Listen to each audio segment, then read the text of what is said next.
El 2 de agosto de 2022, usuarios de Internet de todo el mundo casi piratearon el sitio Flightradar 24. Se trata de un servicio en línea que rastrea la ubicación de los aviones en tiempo real. Casi 3 millones de personas siguieron el vuelo de Spar 19 de Kuala Lumpur a Taipei. La tercera persona en la jerarquía política estadounidense, la presidenta de la Cámara de Representantes Nancy Pelosi, estaba a bordo. El vuelo nunca habría causado tanto revuelo si las autoridades de la República Popular China no hubieran amenazado con derribar el avión si se acercaba a la isla de Taiwán. En este caso, como algunos creían, Estados Unidos tendría que tomar represalias contra China, lo que sería el comienzo de una tercera guerra mundial a gran escala. Parecía que el mundo estaba al borde de una catástrofe nuclear, y las tensiones alcanzaron un nivel sin precedentes incluso en el clímax de la Guerra Fría. Pero todo salió bien. A las 22 horas y 44 minutos el Boeing C-440 Clipper aterrizó con éxito en el aeropuerto de Taipei. El 3 de agosto, Nancy Pelosi voló a Corea del Sur tras mantener conversaciones con los dirigentes de Taiwán. Hoy en el vídeo hablaremos sobre cómo aparecieron dos Chinas diferentes en el mapa mundial. ¿Cuántas veces los chinos continentales conquistaron la isla de Taiwán? ¿Cómo lograron escandalizar y humillar a los europeos? ¿Qué ayuda garantizó Estados Unidos a Taiwán? ¿Qué es importante para Ucrania en esta historia? Hola amigos, mi nombre es Vladlen Maraev. Estás viendo el canal, Historia sin mitos, donde, como de costumbre, hablamos sobre el pasado de Ucrania y el mundo sin adornos ni falsificaciones. Suscríbete a nuestro canal y activa la campanita para no perderte nuevos vídeos. Deja que YouTube ucraniano se desarrolle. Taiwán es una isla bastante grande situada en el Océano Pacífico. La distancia más corta a la costa de China continental es de 130 kilómetros. Taiwán tiene una superficie de 36.000 kilómetros cuadrados. Esta superficie es ligeramente mayor que la de Moldavia o Bélgica, y algo menor que la de Suiza o los Países Bajos. La población autóctona de Taiwán no es china, sino gaoshan, representantes de la comunidad austronesia asentada desde hace mucho tiempo en las islas de Oceanía, el sudeste asiático y Madagascar. Sin embargo, en el Taiwán moderno, sus descendientes solo representan el 2% de la población. Desde la Edad Media, los chinos se han ido trasladando a Taiwán. Poco a poco, consiguieron empujar a los indígenas hacia las zonas montañosas y apoderarse de las fértiles llanuras. Los colonos comenzaron a dedicarse a la agricultura, la ganadería, la pesca y la piratería en Taiwán, atacando constantemente a los barcos mercantes en el estrecho de Taiwán. Sin embargo, China continental aún no controlaba la isla.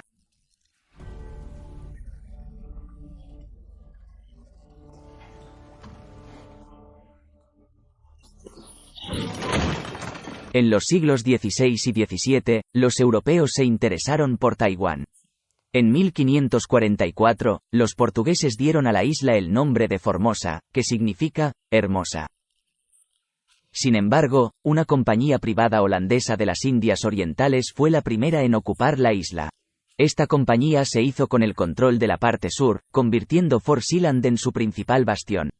Pocos años después llegaron los españoles y se apoderaron del norte de la isla. Tanto los holandeses como los españoles estaban decididos a apaciguar a los chinos y gaoshan mediante la represión y convertirlos al cristianismo. Tarde o temprano, los dos colonizadores tenían que pelearse. En el año 1642, los holandeses derrotaron a los españoles y los expulsaron de la isla. Parecía una victoria. Parecía que Taiwán sería una colonia durante mucho tiempo. Los holandeses facilitaron inmediatamente el reasentamiento de decenas de miles de chinos en Taiwán, con la esperanza de utilizarlos para establecer fuertes lazos comerciales con el continente. Pero esto no duró mucho. Por algo Taiwán se llamaba la Isla de los Refugiados. En el año 1640, las tribus manchúes conquistaron el norte de China.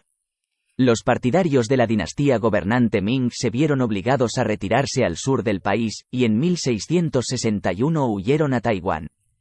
25.000 soldados al mando del pirata Zheng Chenggong desembarcaron en la isla y, tras casi un año de combates, capturaron Fort Zeeland y obligaron a los holandeses a rendirse. Al mismo tiempo, los chinos permitieron a los hombres abandonar la isla, mientras que las mujeres fueron capturadas y convertidas en sus concubinas y esclavas sexuales. Para los holandeses, la derrota en Taiwán fue extremadamente dolorosa y humillante. ¿Cómo pudo pasar esto? Recientemente habían derrotado a los españoles, y ahora perdieron ante los no europeos, y les dieron sus mujeres. Llevaron al último gobernador de la isla, Frederick Collet, a la Batavia holandesa, actual Yakarta en Indonesia, lo condenaron a muerte y lo arrastraron al cadalso. Allí, el verdugo llegó a agitar la espada sobre su cabeza, pero solo para producir un efecto psicológico. Inmediatamente se leyó la orden de conmutar la pena de muerte por la de prisión. Pero los vencedores no se alegraron por mucho tiempo. Proclamaron su propio estado en la isla, Duning, que significa paz en Oriente. Sin embargo, los manchúes impusieron un bloqueo económico, tratando de cortar los lazos de la isla con el continente. En 1683, desembarcaron en la isla y la capturaron. Así fue como Taiwán pasó a formar parte del Imperio Manchú Qing durante 212 años, que controló toda China continental. A finales del siglo XIX, Japón, país en rápido desarrollo, se interesó por la isla. Tras la victoria en la guerra con el Imperio Qing en 1898, se firmó el Tratado de Shimonoseki, según el cual Taiwán pasaba a dominio japonés. Sin embargo, firmar un documento es fácil, pero aplicarlo es mucho más difícil.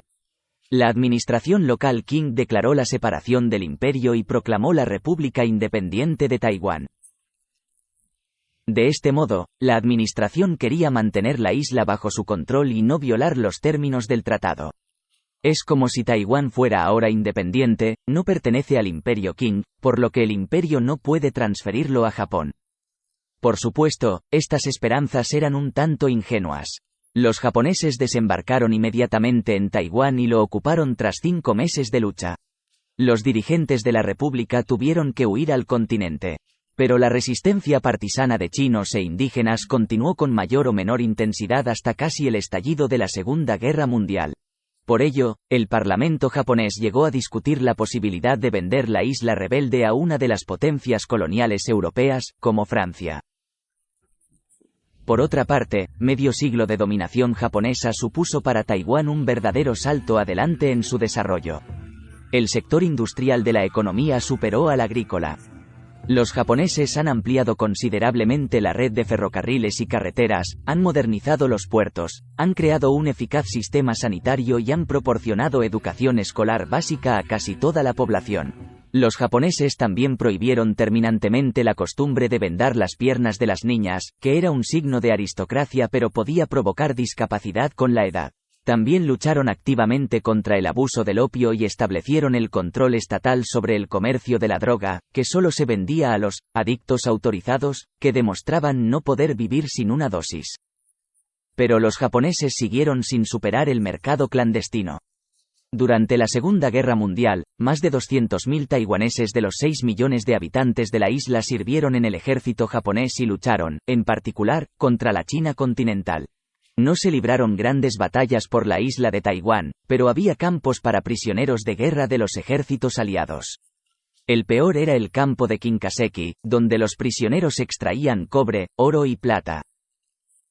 Varios cientos de ellos murieron debido a las duras condiciones de trabajo y al trato cruel de los japoneses. Queridos espectadores, ahora mismo, el futuro de Ucrania y de cada uno de nosotros se está decidiendo en encarnizadas batallas contra los invasores rusos. El enemigo lleva a cabo atentados terroristas contra infraestructuras civiles, ocupa nuestros territorios y comete crímenes contra la población civil. Le instamos a que apoye a las Fuerzas Armadas de Ucrania por todos los medios posibles. En particular, a través de organizaciones de voluntarios y fundaciones de confianza. En la descripción de este vídeo encontrará una lista con enlaces. El 1 de diciembre de 1943, Estados Unidos, Gran Bretaña y China firmaron la Declaración de El Cairo sobre los objetivos de la guerra contra Japón. Entre otras cosas, esta declaración estipulaba que Taiwán debía ser devuelto a China tras la guerra. En aquella época, el Imperio Qing, que se suponía iba a durar mucho tiempo, ya había desaparecido. China era ya una república bajo el gobierno del partido Kuomintang, dirigido por el generalísimo Chiang Kai-shek. El dominio japonés llegó a su fin en otoño de 1945 con su rendición.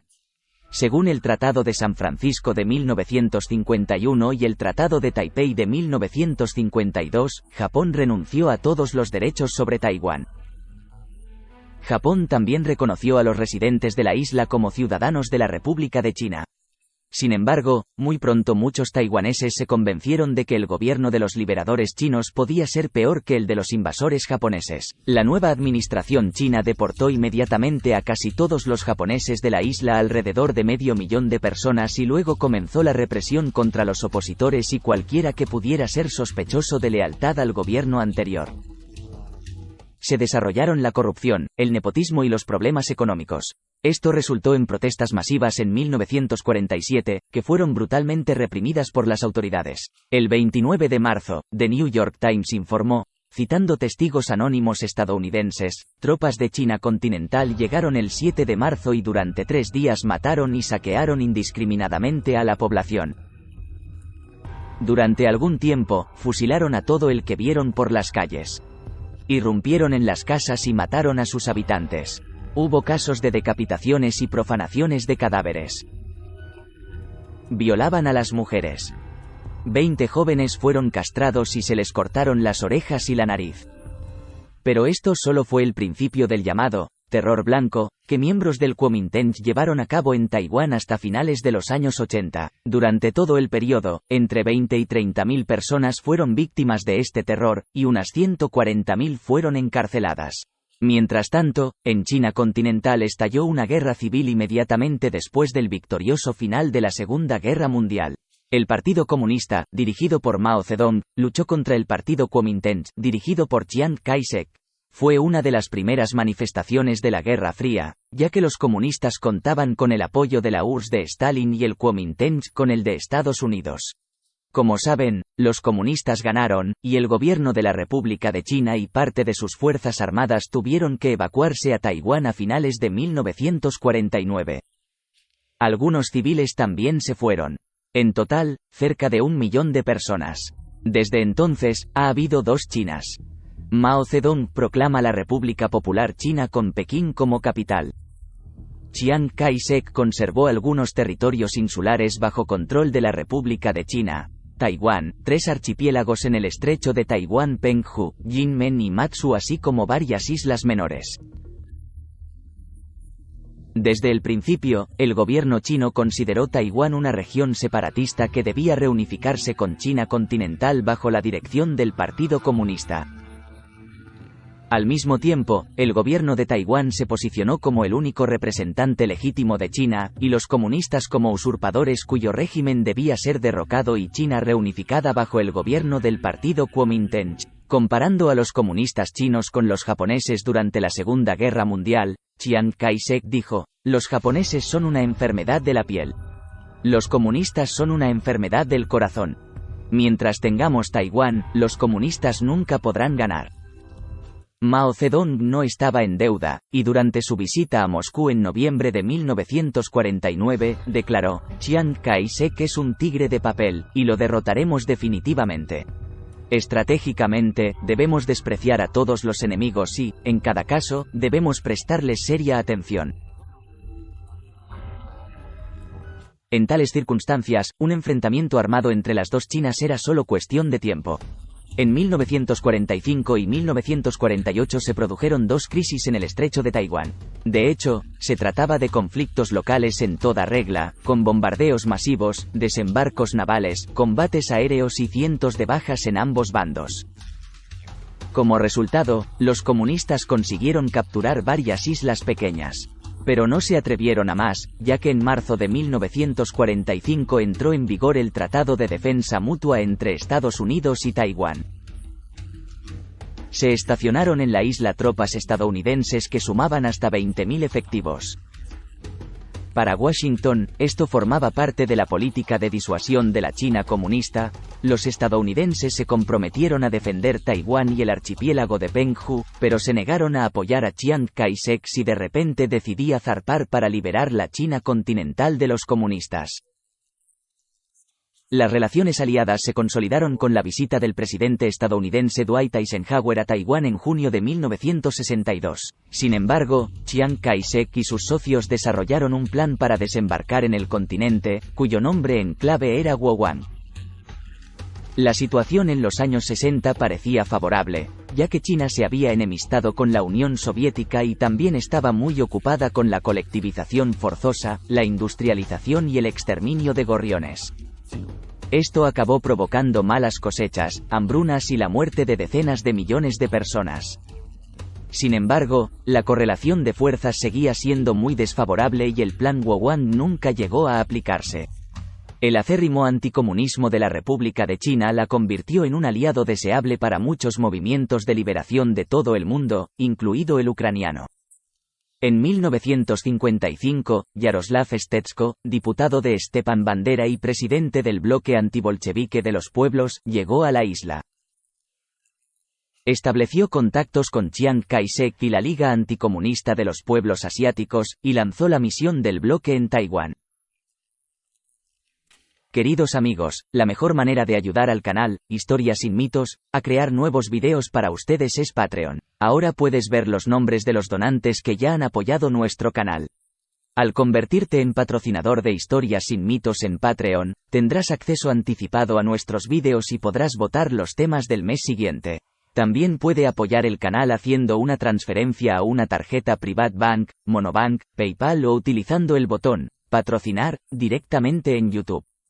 Los detalles y enlaces están en la descripción de este vídeo. La República de China es desde hace tiempo miembro permanente del Consejo de Seguridad de la ONU. Pero comenzó la era de la distensión, y el 25 de octubre de 1971, la Asamblea General adoptó la Resolución 2758, según la cual este asiento se transfería a la RPC, y la República de China era expulsada por completo de la ONU. 76 estados votaron a favor, entre ellos la Unión Soviética, la RSS de Ucrania y la RSS de Bielorrusia. Solo 35 países, entre ellos Estados Unidos, votaron en contra. En respuesta, el representante permanente de la República de China ante las Naciones Unidas, Liu Jie, se mostró indignado. En vista de la locura y la irracionalidad demostradas en esta sala, la delegación de la República de China ha decidido no participar en los futuros trabajos de esta Asamblea General. Los ideales sobre los que se fundó la ONU han sido traicionados. Pronto, Estados Unidos, basado en sus propios intereses, reconoció a la China comunista, retiró sus tropas de Taiwán y rompió relaciones diplomáticas con ella. Pero Estados Unidos no ha abandonado completamente las garantías de seguridad. Sin embargo, su formulación es bastante vaga.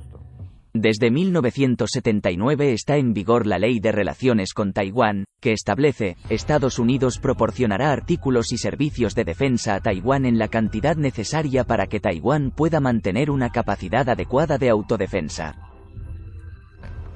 Y preservarán la capacidad de Estados Unidos para oponerse a cualquier uso de la fuerza u otras formas de coerción que amenacen la seguridad o el sistema social o económico del pueblo de Taiwán.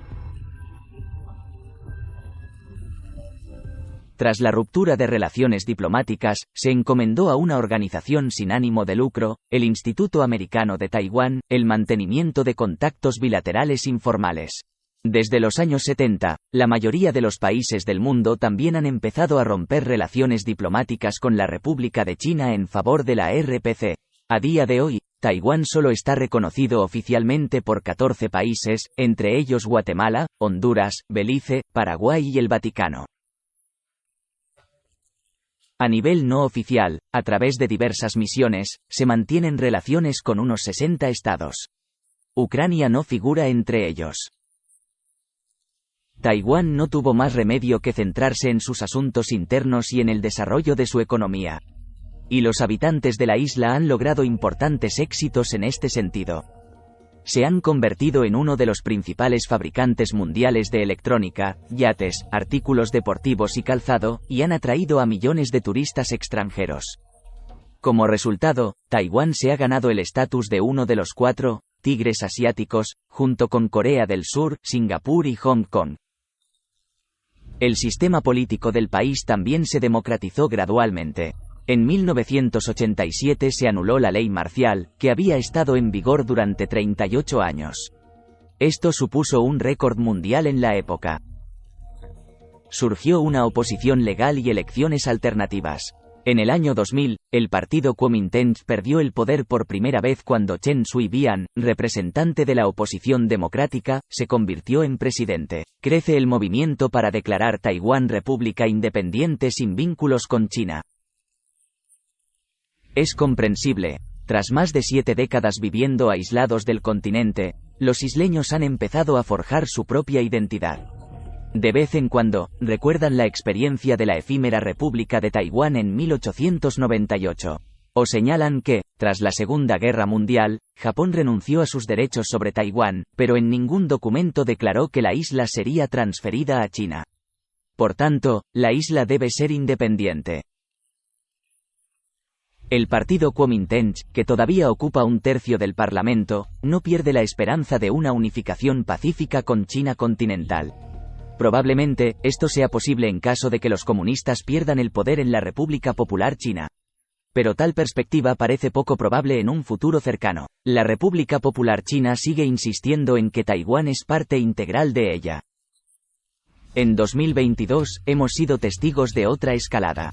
Con el telón de fondo de la invasión a gran escala de Ucrania por parte de Rusia, China se ha vuelto mucho más agresiva, esperando que la atención de la OTAN se centre ahora en nosotros. La China comunista tiene una clara ventaja en fuerza, con una población de más de 1.400 millones de personas, mientras que Taiwán solo cuenta con poco más de 23 millones. En consecuencia, la disparidad de las fuerzas armadas es enorme. La seguridad de Taiwán se ve favorecida principalmente por su situación insular y el apoyo de Estados Unidos. Así lo demostró la visita de Nancy Pelosi, en respuesta a la cual China lanzó maniobras militares, un bloqueo económico parcial de la isla y ciberataques masivos contra los sitios web de su gobierno. De hecho, la República Popular China está mostrando su voluntad de anexar Taiwán por la fuerza, y Estados Unidos confirma su condición de gran potencia mundial y su renuencia a hacer concesiones a regímenes autoritarios. La transición de la confrontación a una fase caliente es ciertamente desventajosa para Ucrania. En primer lugar, conducirá inevitablemente a una dispersión de la atención y los recursos de nuestros socios euroatlánticos, y en segundo lugar, acercará aún más las posiciones de los dos autócratas nucleares, China y la Federación Rusa. Esto beneficia a las autoridades rusas, por lo que presionan activamente a Pekín para que tome medidas decisivas. Califican la visita de Nancy Pelosi de provocación, declaran su total no reconocimiento de la independencia de Taiwán en ninguna de sus formas y repiten constantemente la nueva realidad geopolítica en la que no hay lugar para la hegemonía estadounidense. Espero de verdad que el altavoz volador vuelva algún día a la base. ¿Cómo valora la probabilidad de que China invada Taiwán e inicie una guerra entre China y Estados Unidos? Escribe tu opinión en los comentarios debajo del vídeo. Además, no olvides suscribirte al canal de Historia sin mitos, haz clic en la campana y dale a me gusta. Gracias por vernos. Gloria a Ucrania.